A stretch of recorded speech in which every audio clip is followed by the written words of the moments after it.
I've been working remotely for the past almost 10 years. My friends, I've seen it all, the good, the bad, and the worst. And what's worse, I made some of the faux pas myself. Yikes. So in this video, I'm sharing 10 major faux pas that you should avoid at all costs if you're working remotely.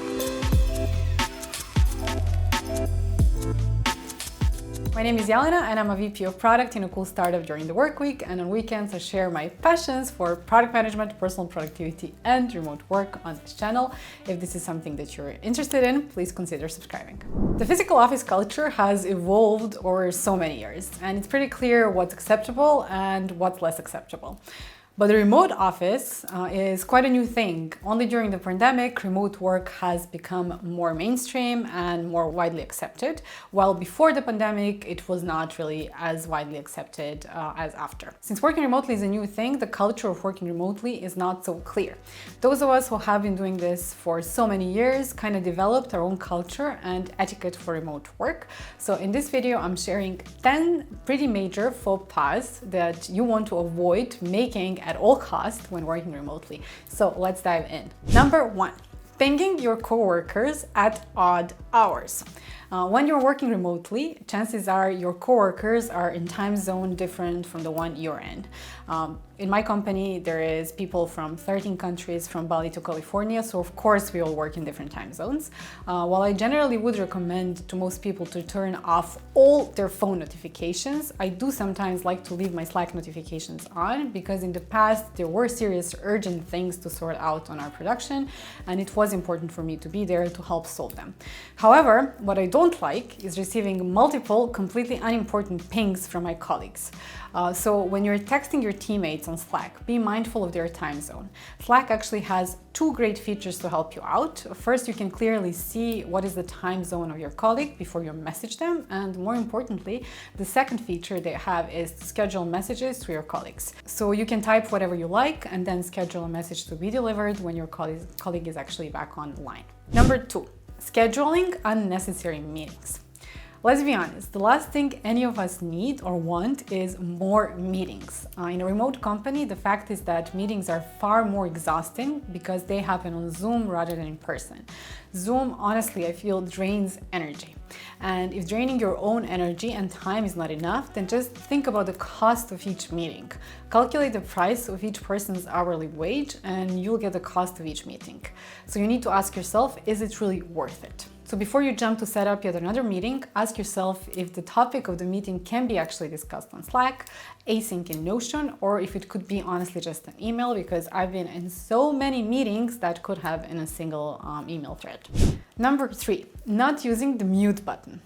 This is one of my pet peeves. I swear there is nothing worse than a coworker who doesn't mute the mic when they're not speaking in a meeting.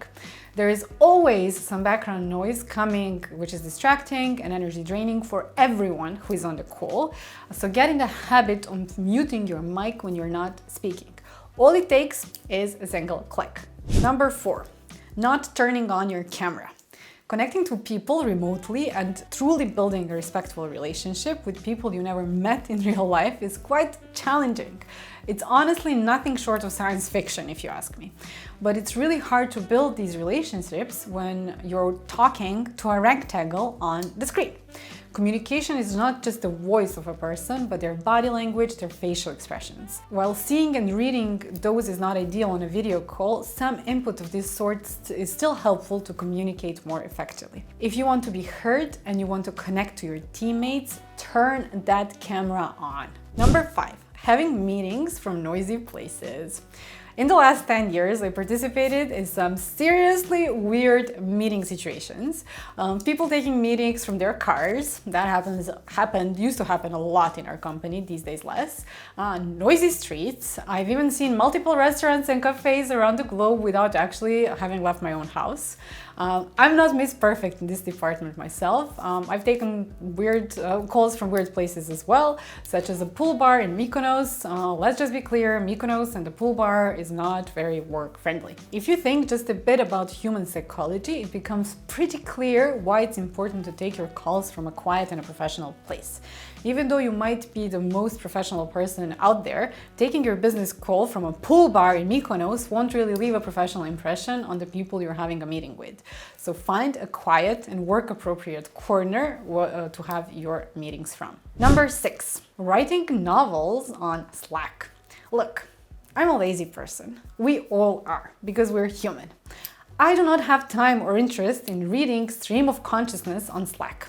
I was not a fan of James Joyce when I was at uni, and I'm not going to suddenly become a fan now. I'm messing around a bit right now, for sure, but the fact is that if you want people to read your Slack messages, do not write novels. Write concise messages with essential info only. Think and plan before you write. And if your message can be shortened, then at least invest a bit of effort in creating clear paragraphs, highlight the keywords, and maybe add some emojis to kind of highlight your emotional state and establish better connection with your teammates who are going to be reading your message. Well, you should hope that they're going to be reading your message. So make it easy for your colleagues to actually read your message. Just, for the love of God, do not dump 500-word block of text on Slack and expect people to read it. Number 7, communicating in direct messages. I'm 100% guilty of this one. Currently, I'm on a personal journey of killing this nasty habit. In a remote company, you need to do extra communication to actually keep everyone informed and connected. There is really no such thing as over communication. So communicating with your colleagues in direct messages is just creating communication problems. Always communicate in a public channel with your colleagues. This way you can get help maybe from a different teammate who was not part of the conversation initially. Other people will be synced as to what's happening, and if you need to loop in a different team member in the discussion, you won't need to start the entire explanation from the beginning because they'll be able to quickly catch up. So DMs are for personal conversations, and anything really work related should and must go in a public channel. Number 8, tagging everyone on Slack. So don't bomb the entire channel or everyone who's online with your messages just because you're lazy to actually tag people relevant to the message you want to post.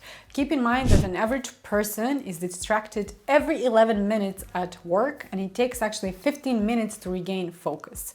If you're constantly dropping message bombs on everyone, it's distracting and people will probably start to ignore you eventually. It's kind of like the fable, boy who cried wolf. If you're constantly crying wolf to everyone, people will just start to ignore you eventually. Tagging everyone in a channel should be used for extreme situations and emergencies when you want to really capture everybody's attention, and because of that, it should be used wisely and when it's necessary. Number 9, not respecting people's time off. Unfortunately, I experienced this one on my own skin from one of the managers in our company. So for the first 4 years, I believe, of me working in this company, I could not take a single day off without having to come online to answer messages or deal with a fire. Over the years, I learned how to set clear boundaries, and our company's culture changed since then, but still, it's pretty uncool to expect people to come online during their time off just because their office is their laptop that they schlep around anyway. Time off is time off in a remote company as much as it is in a physical office. If you wouldn't call your colleague to come to your office while they're on their Greek vacation, don't expect a colleague in a remote company to log on Slack just because they have a computer with them. Number 10, not maintaining your calendar. A calendar is everything in a remote company, with people being distributed all over the world and people having different cultural backgrounds and religious backgrounds. Your calendar is a place where you set boundaries and communicate to your team your availability. So mark your work hours, mark public holidays in your country that you won't be working, and mark any activity because of which you will not be available to your team. The last thing anyone wants is to play a guessing game of when you're available for a meeting, what your work hours are, and when your time off is. So keep your calendar updated daily and make it easy for your colleagues to work with you. All right, that's it. I'm pretty sure that remote work culture varies from company to company, but these were, in my opinion, 10 faux pas that I think are universal to any company. So thank you for watching this video. Here is another video somewhere on the screen from me that you might find interesting. And please don't forget to subscribe and like. Thank you, and see you next week. Bye.